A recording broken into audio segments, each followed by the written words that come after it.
that we don't necessarily feel any ownership over the music or anything that we necessarily want to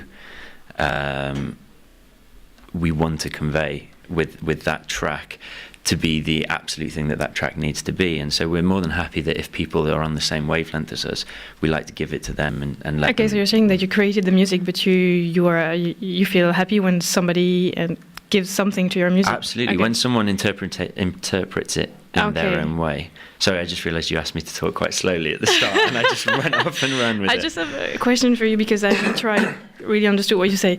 But so you sent your record to Joey? The one track. We sent the track to our managers. Okay, and your manager was with Joey? Was with Joey, yes. Okay, right. I didn't understand. No, sorry. Alors, on va la faire un peu plus courte.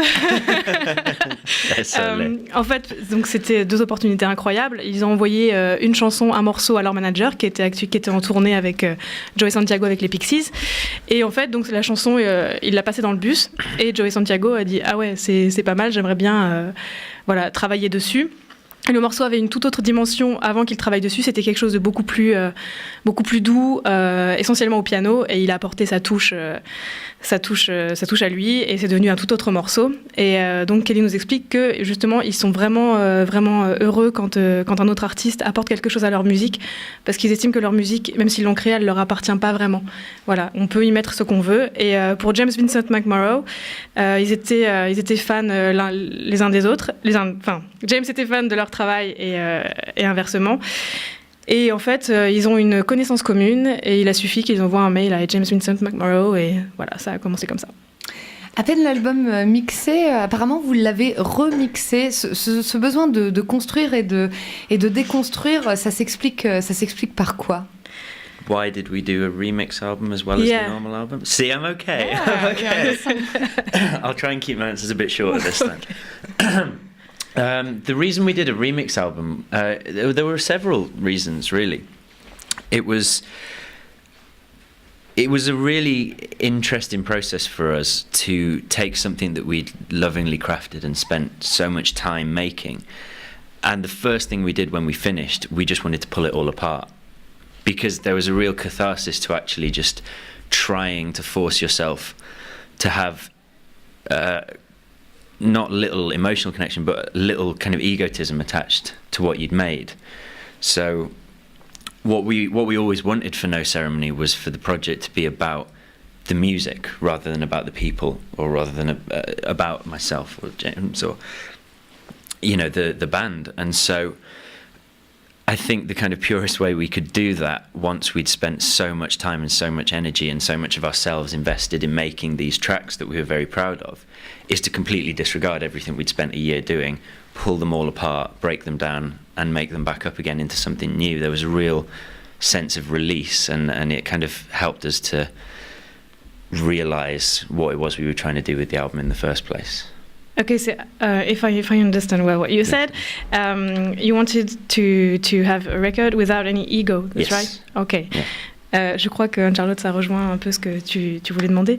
En fait, donc, il y a plusieurs raisons pour lesquelles ils ont fait un remix de leur album. C'est qu'ils voulaient vraiment une démarche sans égocentrisme.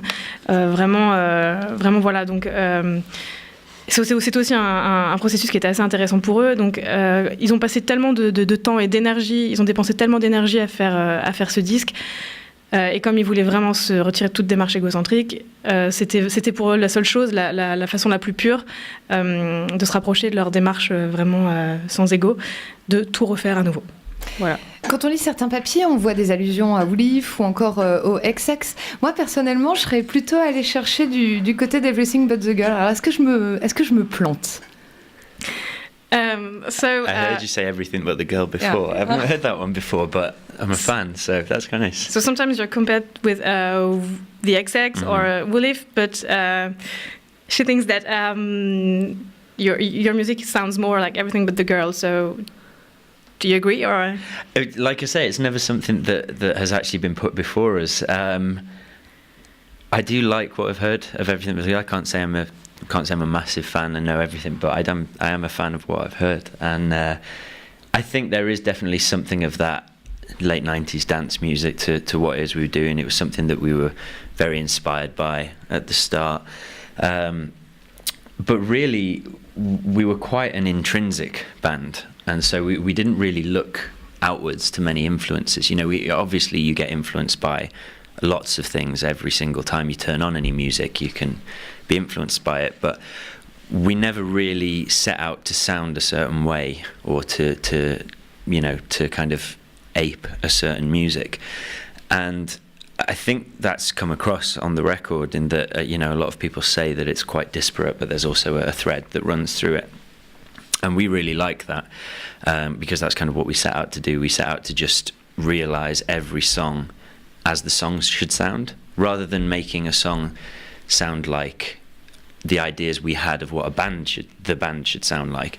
We just wanted the songs to be able to stand on their own 2 feet, in the same way that we didn't want any of ourselves in the band. We didn't necessarily want any of the band to tie the songs into being a certain way. Okay, so it just came out like this. It came naturally that your songs were like this, and you didn't want it to be something in particular, right? Yes, yeah, and it was always our focus to focus on the song and what the song needed, rather than what we would maybe naturally do. It allowed us to kind of push ourselves in directions we wouldn't maybe naturally go in, and really be able to be as experimental as possible. So it's just an alchemy. Okay. Ouais. Am I right? You tell me if I'm yes, wrong. Yeah, okay. No, ouais.